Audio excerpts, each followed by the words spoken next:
第13日，中亞，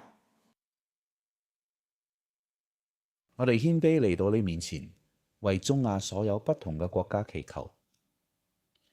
呢度係一個廣闊嘅地區，多世紀以來，突厥遊牧民族一直喺呢個地方安家。我哋感謝你創造咗呢啲美麗嘅生命。我哋仲要多謝所有嘅宣教士，多年嚟聽到你嘅呼召，並將我哋主耶穌基督救贖恩典嘅信息帶俾佢哋。我哋都感謝當中所有勇敢嘅靈魂，雖然佢哋有伊斯蘭傳統嘅背景，但佢哋仍然決定要跟隨我哋主耶穌基督。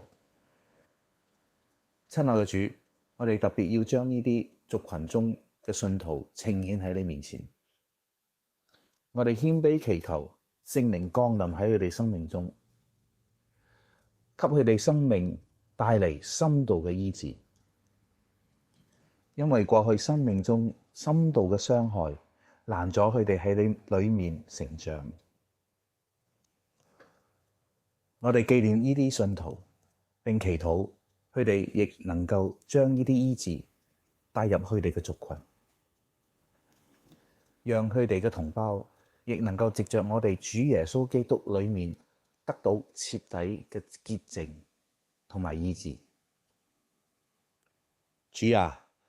我哋祈求你為宣教士同當地嘅信徒敞開大門，讓佢哋可以繼續喺呢啲族群中分享對我哋主耶穌基督嘅信仰，幫助佢哋按照你嘅命令行事，並以一個義人嘅行事為人為榜樣，讓佢哋嘅生命顯出信靠我哋主耶穌基督救贖所完成嘅工作，而唔係靠佢哋自己嘅作為。願佢哋嘅生命因主耶穌基督嘅光而閃耀。我哋奉主耶穌基督你寶貴大能嘅名祈禱，阿們。